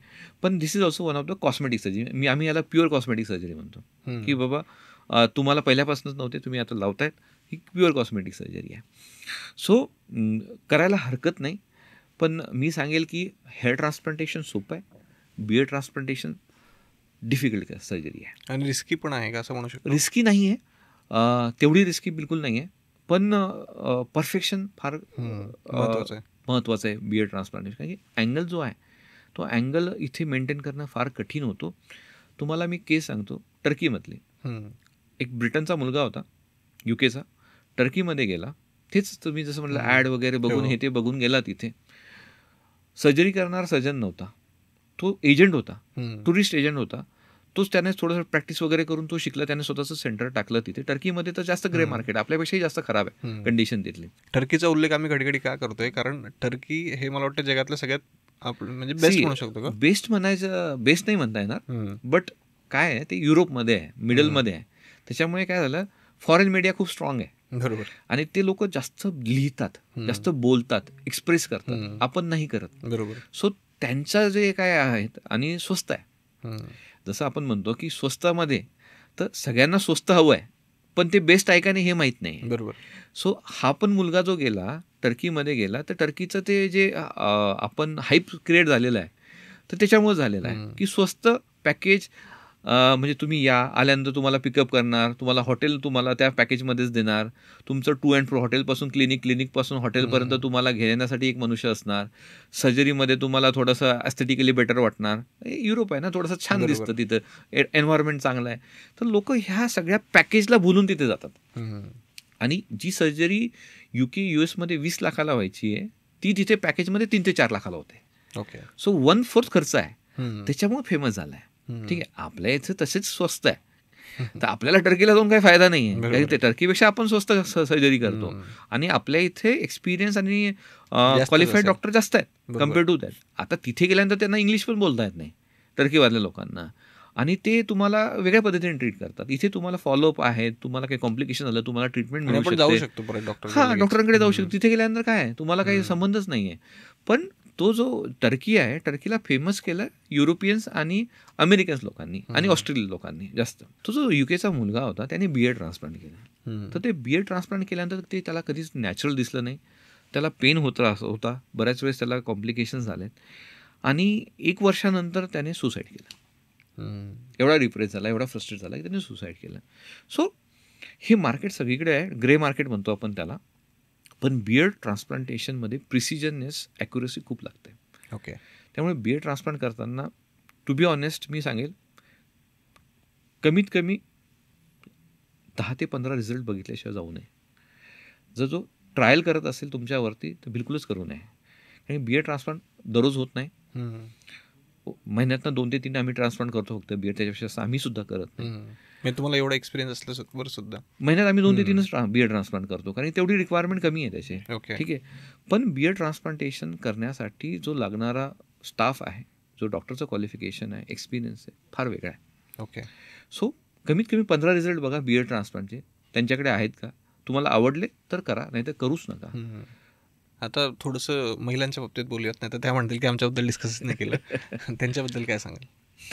महिलांमध्ये युजली 35-40च्या आसपास हेअरफॉल स्टार्ट होतो, त्याला आपण फिमेल पॅटर्न हेअरफॉल म्हणतो. फिमेलमध्ये युजली हॉर्मोनल सपोर्ट असतो, त्यामुळे लवकर हेअरफॉल होत नाही. सेकंड असतं की प्रेग्नन्सी नंतर युजली हेअरफॉल स्टार्ट होतं, पोस्ट प्रेग्नन्सी, त्यांना आपण टिलोजन इन्फ्लुएन्झा असं म्हणतो, की पोस्ट प्रेग्नन्सी, त्यामुळे डेफिशियन्सी ऑफ न्यूट्रिशन, बाकीच्या गोष्टी, हॉर्मोनल चेंजेस, त्याच्यामुळे युजली हेअरफॉल होतो. जर तो प्रॉपर पहिल्या 3 महिन्यात कंट्रोल करण्यात आला तर युजली त्यांची डेन्सिटी मेंटेन राहते, पण बऱ्याच स्त्रिया पोहोचतच नाही क्लिनिकपर्यंत. ते काय करतात, मुलगा 1 वर्षानंतर झाल्यानंतर येतात, बरोबर, तोपर्यंत बराच हेअर लॉस झालेला असतो, बऱ्याच डेन्सिटी कमी झालेली असते, त्यामुळे ट्रीटमेंट करणं थोडं कठीण होतं. सो फिमेलसाठी महत्त्वाचं आहे की डाएट, बऱ्याच फिमेल खातच नाहीत किंवा फार प्रोटीन न्यूट्रिशन डेफिशियन्सी असते, व्हायटॅमिन्स, फळं आवडत नाही, दूध पित नाहीत, खूप सारे प्रॉब्लेम्स आहे फिमेलचे, वजन वाढेल म्हणून बऱ्याच काही गोष्टी करण्यात येत नाहीत. त्यामुळे त्यांना महत्त्वाचं हे आहे की हेल्दी खा, प्रोटीन्स महत्त्वाचे आहेत, कारण की केस आपला प्रोटीनने बनलेला आहे, कॅरेटिनने बनलेला आहे, प्रोटीनची रिक्वायरमेंट महत्त्वाची आहे, एक्सरसाइज महत्त्वाची आहे, तुमचे थोडंफार फ्रूट्स खाल्ले पाहिजेत, सलाड्स आणि कच्च्या पालेभाज्यामधून मिनरल्स मिळतात ते खाल्लं पाहिजेत, आणि स्ट्रेस लेवल आहे, स्ट्रेस लेवल जेवढे करता येईल मेडिटेशन करून कमी करायला पाहिजे. सगळ्यांसाठीच आहे हे जे रुटीन आहे, ते सगळ्यांसाठीच आहे. फिमेलमध्ये युजली PCOSचा प्रॉब्लेम, थायरॉईडचा प्रॉब्लेम जास्त असतात, हिमोग्लोबिनची डेफिशियन्सी असते, बऱ्याच फिमेल व्हेजिटेरियन असतात, त्याच्यामुळं मग व्हायटॅमिन B12ची कमी असते. सो ह्या सगळ्या गोष्टींचा जास्त प्रादुर्भाव त्यांच्यावरती असतो, आणि फार लेट एजमध्ये त्यांना female genetic pattern hair loss असतो, अँड्रोजेनेटिक ॲलोपेशिया ज्याला आपण म्हणतो, तो फार लेट असतो, पण त्यालाही आपल्याला ट्रीट करता येतं. इंजेक्शन थेरपी आहे, PRP आहे, मेझोथेरपी आहे, मेडिसिन्स आहे, आणि न्यूट्रिशनल सप्लिमेंट आहे. यांनी फिमेल्स पेशंटला युजली ट्रीट करतात. फिमेल टकल्या होत नाहीत युजली, त्यांची फक्त डेन्सिटी कमी होत आहे. तो फिमेलमध्ये डेन्सिटी लॉस असतो, टकलेपणा युजली नाही येत, पण तो आपण रिकवर करू शकतो समजा. येस, अर्ली स्टेजमध्ये आलं तर 100% त्यांना बेनिफिट मिळू शकतो आणि ट्रीटमेंट करता येऊ शकते. ओके. आता जे आजकाल जे बरेच मार्केटमध्ये वेगवेगळे ऑइल्स आलेले आहेत, ओके, म्हणजे वेगवेगळ्या प्रजातींचे आपण म्हणू शकतो. प्रजातीने ते काहीतरी आदिवासी oil हां. वगैरे काहीतरी तुम्ही तसं म्हणायचं. Yes, प्रजाती yes. नाही ते आपले अँसेस्टर्स आहेत हां. आदिवासी, म्हणजे आपणही आदिवासीच होतो हां. म्हणायला हरकत नाही. आपली आता थोडंसं हां. आपण इम्प्रूव्ह झालो over the period of Yes. Years. See, आदिवासी ऑइल वगैरे असं काही नसतं. हे बेसिकली आयुर्वेदिक ऑइल्स आहेत. म्हणजे आदिवासी नाव टाकलंय लोकांनी, ते फेमस केलंय, पण ती जरा आयुर्वेदिक कॉम्पोजिशन्स आपल्या आयुर्वेदामध्ये फार पूर्वीपासून आहेत. म्हणजे भृंगराज असू देत, शिकाकाई असू देत, नंतर तुमचं कढीपत्ता असू देत, किंवा मग नीम ऑइल आहे, कॅस्टर ऑइल आहे आणि कोकोनट ऑइल आहे. हे सगळे युजली कॉम्बिनेशनमध्ये आपण युजली वापरतो. तर हे जे ऑइल्स आहेत हे प्रत्येकाची प्रॉपर्टी वेगवेगळी आहे. हे जे कॉन्टेंट आहे ना याच्यामध्ये प्रत्येकाची प्रॉपर्टी वेगवेगळी आहे. आता कोकोनट ऑइलचा जर विचार केला तर कोकोनट ऑइलचं बेस्ट व्हेहिकल म्हणजे आपल्या स्किनच्या आतमध्ये जर काही पेनिट्रेट करायचं असेल तर कोकोनट ऑइलसोबत ते मिक्स करा, ते बरोबर स्किनच्या आतमध्ये जाऊन रूटपर्यंत जाणार. त्यामुळे कोकोनट ऑइलची ती प्रॉपर्टी आहे, ते मॉइश्चरायझेशन देऊ शकते. नंतर तुमचं भृंगराज शिकाकाई आहे, त्याने युजली काय होतं, डॅन्ड्रफ वगैरे कमी होतो, स्किन चांगली होते. नीम ऑइलने पण डॅन्ड्रफ कमी होतो. कास्टर ऑइलने काउंटर इरिटेशन होतं, त्यामुळे जे काही म्हणजे हेअर फॉलिकल्स थोडेसे सुप्त झालेले त्यांना स्टिम्युलेट मिळतो. सो प्रत्येकाची थोडीफार प्रॉपर्टी आहे, पण हे कुठलंच तेल किंवा काही टाकल्यावरती केस उगवू शकत नाही आहे. जे काय ॲडव्हर्टाइजमेंट करतात आहे आज लोक, ती फेक ॲडव्हर्टाइजमेंट आहे. एक मनुष्य की जो मी आज घेऊन जातो त्यांच्याकडे, त्यांना म्हणतो की याच्यावरती तुम्ही केस उगून दाखवा, नाही करू शकत ते. आपण चॅलेंज देऊ शकतो त्यांना की तुम्ही याच्या टाकल्यावरती केस उगून दाखवा, तुम्हाला जर एवढं वाटत असेल तर. ते शक्य नाही आहे. जर रूट्सच नाही तर तुम्ही कुठल्याच पद्धतीने त्यांना होऊ शकत नाही. हां, हेअरफॉल काही गोष्टींनी होत असेल, तो कमी करण्याची कॅपॅसिटी आहे त्याच्यामध्ये, पण टकल्यांवरती केस उगवण्याची कॅपॅसिटी कोणत्याच ऑइलमध्ये तरी नाही आहे. ओके. आणि असे कुठले असे फनी मिथ्स आहेत की जे लोक आजकाल सांगत असतात, समजा हेअर ट्रान्सप्लांटच्या बाबतीत वगैरे? मिथ्स म्हटल्यानंतर फनी मिथ्स नाही आहेत ॲक्च्युली ते, की मला हे म्हणायचं आहे की हेअर ट्रान्सप्लांटेशनला एक साधारणतः 7 ते 9 महिन्याचा कालावधी लागतो ट्रान्सप्लांट झाल्यानंतर केस यायला. ओके. तुम्हाला असं इमिडिएट ट्रान्सप्लांटचे रिझल्ट नाही मिळत, त्यामुळे it's a process. Okay. That is that. Myths म्हटल्यानंतर की हेअर म्हणजे बॉडी हेअर्स आपण यूज करू शकतो का? समजा लोक काय म्हणतात युजली काही काही ठिकाणी की मागचे केस गेलेले परत येतात, तसं काही येत नसतात. That is also one of the myth. Cancer होतो का? नाही होत. ठीक आहे. पागल होतो का? होत नाही. ठीक आहे. डोकं दुखतं का? कंटिन्युअस? नाही होत. ठीक आहे. डोळे खराब होतात का? नाही होत. बॉडी हेअर्स यूज करू शकतो का आपण, की फक्त केस डोक्यावरचेच यूज करावं? दाढीचे आणि मागचे जास्त चांगले असतात. बॉडीचे हेअर तुम्ही बघितले असेल, तुम्ही आता लाईफ टाईममध्ये कधीच तुमच्या हाताचे केस काढलेले नसणार, पण त्यांची लेंथ त्याच्यापेक्षा असं वाढली का? नाही वाढली. त्यांचं थिकनेस वाढलंय का? तेवढंच आहे. त्यामुळे एक प्रॉब्लेम होऊ शकतो समजा. त्यांचं लाईफ सायकल जे असतं ते छोटं असतं. ओके. म्हणजे आपले जे डोक्याचे केस असतात, मेल्समध्ये एक केस वाढायला स्टार्ट झाला तो 3 ते 4 वर्ष वाढतो, तो लेंथ वाढू शकते. बरोबर. फिमेल्समध्ये 5 to 7 इयर्सपर्यंत केस वाढू शकतात. एक केस 5 ते 7 वर्ष लॉंग होऊ शकतो. हे तसे नाही आहेत, हे 3 ते 4 महिन्यामध्ये गळून जातात. आता एक शेवटचा क्वेश्चन विचारतो, समजा की आजपर्यंत तुमचे जवळपास तुम्ही सांगितलं की 12-15 हजारपेक्षा जास्त सर्जरीज झालेल्या आहेत, सक्सेसफुल आहेत सगळ्या. तर अशा कुठल्या केस स्टडीज आहेत की ज्या तुमच्या आठवणीत राहिलेल्या आहेत समजा, आणि तुमची काय स्पेशालिटी खरं तर? नाही, मला काय म्हणायचं आहे की मी हेअर ट्रान्सप्लांटेशन डेली इम्प्रूव्ह करण्याचा प्रयत्न करतो. म्हणजे मी सुरुवातीला मे बी ज्यावेळेस फर्स्ट केस केली असेल आणि आजमध्ये बरंच अंतर आहे, कारण की this is a part of experience, आणि तुम्ही स्वतःला अपग्रेड करत असतात प्रत्येक वेळेस, काय नवीन करता येईल हे. सो माझी ती क्रेविंग आहे की how can I be a better person next day.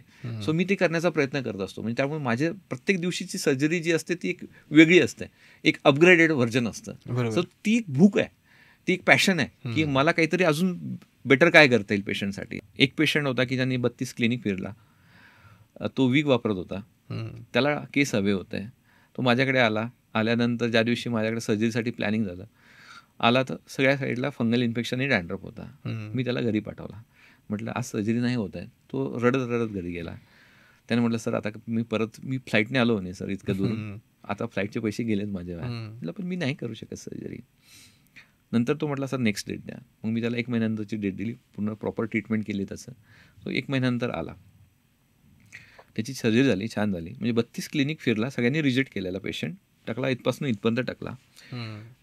Me grade 7 म्हणजे जास्त जिथे टकलेपणा आहे त्याच्यामध्ये पहिल्यापासून काम करतो, त्यामुळे तो माझं आता ते एक्सपर्टीज होतं माझं पहिल्यापासून की नाही, मोठे मोठे बॉल्डनेसचे केसेस मी हँडल करायचो.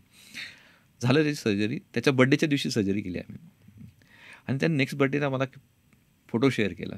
तर sir I am now free of the wig आणि मी स्वतःचं यूट्यूब चॅनल चालू करतोय आता. अरे वा. की लोकांना एज्युकेट करण्यासाठी की अशी जगामध्ये डॉक्टर्स आहेत की जे तुम्हाला प्रॉपर ट्रीटमेंट देऊ शकतात आणि पैशासाठी न पळतात. त्या दिवशी सर्जरी करता आली असती त्याची, मला तो पेशंट परत येईल किंवा नाही येईल माहीत नाही. बरोबर. मी त्याला पाठवून दिला, म्हणजे त्याचा एवढा खर्च झाला, ट्रॅव्हलिंगवर खर्च झाला, तेवढा जो इमोशन्सनी माझ्याकडे आला, तरी पण आपण ते बायपास, सेफ्टी बायपास नाही केलं. एक पेशंट असाच होता की त्याची बहीण त्याला घेऊन आली होती. चाय लागणे म्हणतात, ॲलोपेशिया एरेटा, की इथे पॅचेसमध्ये केस जातात, लहानपणीच जातात केस. सो त्याचं लग्न होत नव्हतं. तर ॲलोपेशिया एरेटामध्ये युजली हेअर ट्रान्सप्लांटेशन करत नाही. पण गेले त्याला 10 वर्ष झाले त्याचं कुठेही ॲक्टिव्हिटी नव्हती, म्हणजे वाढला नाही, कमी नाही झाला. त्या पेशंटला आम्ही ट्रान्सप्लांट केलं. त्याचे बीएडचे केस काढलेत, मागचे केस काढले, आणि ती जी न होणारी केस आहे, जिला म्हणतो की आपण जी करायची नसते, ती केस आम्ही केली. 1 वर्षानंतर ते डायरेक्ट लग्नाची पत्रिका घेऊन माझ्याकडे आलेत की सर म्हणे याचं लग्न जुळलं आहे, आता आम्ही याचं लग्न करतोय. सो तो एक आनंद असतो. एक असाच मुलगा होता, मी त्याचं नाव पण सांगितलं, रेंडे नावाचा मुलगा. ठीक आहे. तो 3 वर्ष झाले पुण्यात UPSCची तयारी करत होता, MPSC UPSCची तयारी करत होता. गावाकडे खूप शेती होती, पण इच्छा होती IAS ऑफिसर होण्याची. तर होत नव्हतं 3 वर्ष झाले, काही झालं नाही. माझ्याकडे आला, सर म्हणे आता जाऊ द्या, लग्न करतो, ट्रान्सप्लांट करून द्या, हे स्ट्रेसमध्ये केस गेलेत भरपूर, ट्रान्सप्लांट करतो, 6-8 महिन्याने लग्न करून घेईल, गावी जातो, शेती करतो. त्याला म्हटलं एक काम कर, तसेही तुला आता ट्रान्सप्लांटचे केस लावलेले आहेत, ते यायला किती वेळ लागणार, कमीत कमी 6 ते 7 महिने लागणार. तू एक काम कर, तू तोपर्यंत अभ्यास कर पुण्यातच राहून. ठीक आहे, एकदा ट्रान्सप्लांट होऊन जाऊ देत, अभ्यास कंटिन्यू कर, जो काही नेक्स्ट अटेम्प्ट असेल तो कर, जमलं तर ठीक, नाही तर मग नंतर आहेच म्हटलं. बरोबर. लिटरली 3 वर्षानंतर त्याच्या पुढच्या 6 महिन्यामध्ये त्याने UPSC क्रॅक केली. अरे वा. सो ज्यावेळेस मी हेअर ट्रान्सप्लांटेशनबद्दल बोलतो ना, त्यावेळेस मला असं वाटतं की ही एक मेंटल ब्लॉक दूर करणारी सर्जरी आहे. बरोबर आहे, कारण कॉन्फिडन्स आपलं एक पॉझिटिव्ह हॉर्मोन सिक्रेट व्हायला लागतात हेअर ट्रान्सप्लांटेशन केल्यानंतर. त्यामुळे तुमच्या लाईफमध्ये ना भरपूर नवीन गोष्टी घडतात, पॉझिटिव्ह चेंजेस येतात. फक्त ते केस दिसले म्हणून नाही, पण आय डोंट नो, म्हणजे एवढे सारे ट्रान्सफॉर्मेशन झालेत मुलांचे, की कोणी करिअरमध्ये चांगला झाला आहे, कोणाचे लग्न झालेले आहेत, कोणाचं UPSC जसं म्हटलं क्रॅक झालेलं आहे. तर खूप लाईफ चेंजिंग स्टोरीज आहेत या सगळ्या. त्यामुळे हेअर ट्रान्सप्लांटेशनला फक्त कॉस्मेटिक सर्जरी न बघता त्याला एक I think life changing surgery बघायला म्हणून हरकत नाही. एक मेंटल ब्लॉक दूर करते, एक डिप्रेशन दूर करणारी सर्जरी आहे. बरेच लोक आहेत, त्यांना काही फरक पडत नाही केस असो किंवा नसो, पण 90% वर्ग असा आहे की ज्यांना केस हवेत, फरक पडतो. बरोबर. त्यांना मेंटली त्यांना थोडासा डिप्रेशन असतं. त्यामुळे ही एक वन ऑफ द सायकोलॉजिकली तुम्हाला जो डिप्रेशन आहे त्याला चेंज करणारी सर्जरी असं मला वाटतं. सो गव्हर्नमेंटला पण मी म्हणेल बाबा याला कॉस्मेटिक सर्जरी नका कन्सिडर करू, याला एक one of the essential surgery आहे. मी ज्यावेळेस जन्माला आलो त्यावेळेस माझ्या डोक्यावर केस होते, मी वयात आलो 15 वर्षी 16 वर्षी माझ्या डोक्यावरती केस होते, मी आता 25-26 वर्षी माझ्या डोक्यावरचे केस गेलेत, त्यात माझा काय दोष आहे? मी काही चुकीचं केलेलं नाही, माझं जेनेटिक्स होते किंवा माझ्या फॅमिलीमध्ये टकलेपणा होता, तो टकलेपणामुळे मी टकला झालो आहे. मी काही कॉस्मेटिक म्हणजे मी माझा काही चेंज करत नाही, मी जे होतो, जे इसेन्शियल आहे तेच आहे ना, जे होतो मी 15-16 वर्षी मी ते परत आणण्याचा प्रयत्न करतोय. मी माझं नाक चेंज नाही करत आहे, माझा मी फेस चेंज करत नाही, माझे जे केस गेले होते तेच मी परत आणण्याचा प्रयत्न करतो, जे देवाने मला दिले होते. त्यामुळे तुम्ही याला कॉस्मेटिक सर्जरी नका कन्सिडर करू, ही इसेन्शियल सर्जरी आहे. मला देवाने दिले होते केस, ते गेलेत, ते मी परत आणण्याचा प्रयत्न करत असताना तुम्ही त्याला कॉस्मेटिक कसं म्हणू शकता? बरोबर नाही म्हणू शकत ना. समजा मी बीएडला म्हणतो की कॉस्मेटिक सर्जरी आहे, बीएड ट्रान्सप्लांटेशन तुम्हाला कधी नव्हतेच, तुम्ही त्याला आणण्याचा प्रयत्न करता, काही चेंज करण्याचा प्रयत्न करता, it is a cosmetic surgery. पण जे केस मला होते ते गेलेत, मी ते परत आणण्याचा प्रयत्न करतो, कसं तुम्ही म्हणू शकता याला कॉस्मेटिक सर्जरी? म्हणजे गव्हर्नमेंटने पण कुठेतरी रोल चेंज केला पाहिजे, थोडे पैसे, त्यांचं GST वाचेल ना. आज 18% GST भरायला लागतो हेअर ट्रान्सप्लांटेशनवरती, तर ॲटलिस्ट तिथे कुठेतरी आपल्याला पेशंटलाही मदत करता येईल, कुठेतरी कॉस्ट तिथेही कमी होईल ना. सो हेअर ट्रान्सप्लांटेशन तरी ॲटलिस्ट मला असं वाटतं कॉस्मेटिक सर्जरीमध्ये कन्सिडर करायला नको. येस. तर सर खरंच थँक्यू सो मच की तुम्ही इतका व्हॅल्युएबल टाईम आमच्या ऑडियन्ससाठी दिला. कारण मला पण तेच वाटतं की हा आपल्या लाईफचा एक महत्त्वाचा डिसिजन आहे. कारण नॉर्मली नुसतं हेअर ट्रान्सप्लांट केल्याने सुद्धा एखाद्याचं आयुष्य बदलू शकतं, कारण तो कॉन्फिडन्स त्याच्यामध्ये, तो एक पॉझिटिव्ह काय म्हणतो आपण, बदलू पण शकतं, बरबाद पण होऊ शकतं. आता दोन्ही गोष्टी झाल्यात आपल्या आज. ठीक आहे, लाईफ चेंजिंग स्टोरीज पण आहे आपल्याकडे. हो. पण आपल्याकडे त्याचा सॅड पार्ट आहे की एक प्रॉपर डॉक्टर नसल्यामुळे किंवा प्रॉपर ठिकाणी चॉईस न केल्यामुळे जी काही चुकीची गोष्ट घडली आहे ती सुद्धा होऊ नये, त्याच्यासाठी सुद्धा आपल्याला मेहनत घेणं गरजेची आहे. येस, आणि खरंच thank you so much once again. Thank you. तुमचे जे काही डिटेल्स असतील ते आपण डिस्क्रिप्शनमध्ये आणि कमेंट बॉक्समध्ये टाकून देऊ, म्हणजे डायरेक्टली लोक तुम्हाला कॉन्टॅक्ट करू शकतात. चालेल, हरकत नाही. Yes, thank you. थँक्यू. तर मंडळी, जर तुम्ही अजूनही हा व्हिडिओ पाहत असाल तर ऑब्व्हियसली तुम्हाला हा व्हिडिओ आवडलेला आहे, म्हणून आत्ताच या व्हिडिओला लाईक करा आणि जे काही तुमचे जवळचे लोक आहेत त्या प्रत्येकासोबत हा व्हिडिओ नक्की शेअर करा, कारण तुमच्या एका व्हिडिओ शेअर केल्यामुळे समोरच्याचं आयुष्य बदलू शकतं. आणि सगळ्यात शेवटी आपल्या श्रीमंत स्टुडिओ या यूट्यूब चॅनलला सबस्क्राईब करा आणि श्रीमंत व्हा, कारण ही काळाची गरज आहे. थँक्यू.